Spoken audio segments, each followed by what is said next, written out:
For our presentation, we picked the women's team of the Bowerman Track Club. The small size of 10 does not stop these fast ladies. They set 3 American records this year, the 3K by 8 seconds, the 5K on the same day, and the 4x1500 meter in inter-squad meet this summer. Their head coach is Jerry Strumensheimer. He's been a Nike coach since 2008 and has coached 19 athletes to the Olympics. He has set 5 American records and has also been named USATF Coach of the Year in 2017. Their acclaimed assistant coach, Selene Flanagan, joined them last year, and she is a 4-time Olympian, a silver medalist in the 10,000 meter, the first American woman to win the New York City Marathon in 40 years, and the previous record holder of the 3K indoor for an American woman. So the race we chose to analyze was the 3K indoor race at Boston University. The race was on November 17th, 2020, and 3 of the Bowerman babes ran a 3K indoor race.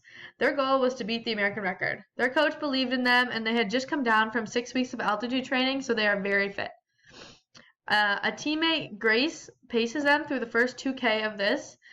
This helps keep their mind fixated on just following who's ahead of them without worrying about if they are hitting their split, which for them was about 68. So they ran Carissa Schweitzer in 8:25, Shelby Houlihan 8:26.66, and Quigley at 8:26.7. They all smashed the American record of 8:33 their assistant coach Selene held. So the team strengths are obviously the task cohesion, the coach-athlete relationship and forces, and the team weaknesses that we picked up on were clicks, external pressure, and permissive norms. So to eliminate clicks, of course we're going to expect some people on the team to get along better than others, but ensuring the whole team feels tight-knit and that there isn't just a few links that feel disconnected can really make a huge difference in the team cohesion. So we picked up on physical clicks within the team after the race ended. All the teammates came over to join in the post-race hug and chat, and there was a couple that were very awkward, even the pacer, and were tiptoeing around some of the women. It did seem like the click group were the women who were the faster top of the team, and then those few who are not just there yet, maybe they just joined the team, were the ones who seemed awkward and standoffish. So a short-term goal for this is to get all the women to do the warm-up and cool-down together each day at practice. These women are running 125 kilometers a week. Their warm-up and cool-down is a lot of time, and this would act as great team-building time where, they would get to enhance the closeness that they feel to each other. The second thing they can improve on is role acceptance. So 4 women on the start line, 3 runners and 1 pacer, all from Bowerman. Their pacer, Kate Grace, has the job to take the ladies through the first half of the race. Kate Grace starts out going fast, and the first 3 laps the women stick with her, but then we see that when she begins to go a pace that is too quick, the rest of the women all racing pull back from her. Jerry, the coach, has to yell at her and tell her to slow down.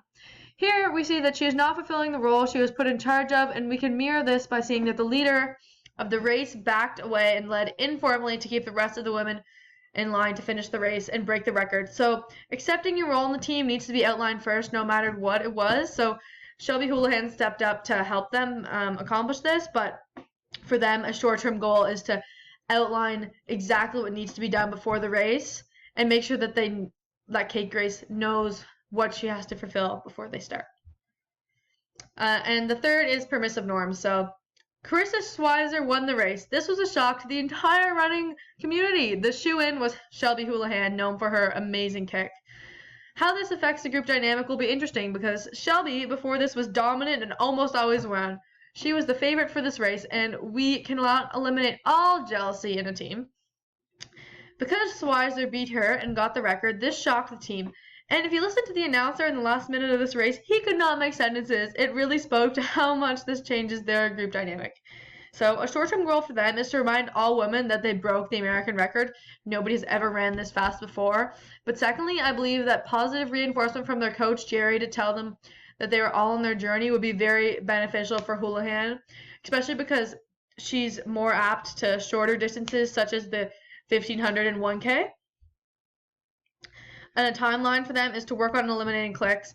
This could take anywhere from 1 month to 4 months to build a bond with the entire team from the research we conducted. And To do this with different team building exercises supplementary, but first to focus on making sure they're doing warm up and cool down together. Secondly is role acceptance. Once worked on, role acceptance could be positively impacted without a team. And permissive norms, reassure all runners are needed and valid/winners, which, well, over half of this team came from Stanford D1, and they're all top. This is the top running group in the United States. So just to help tell them this each day. In the long term, the team will have much better dynamics and work better as a whole team, and maybe they could break the 4x1500 world record. So in conclusion, though the Bowerman Track Club has a very good team and strengths that are known nationwide, they must work on their team weaknesses in order to perfect their team in the long run. There's no finish line. And these are our resources. Thank you very much.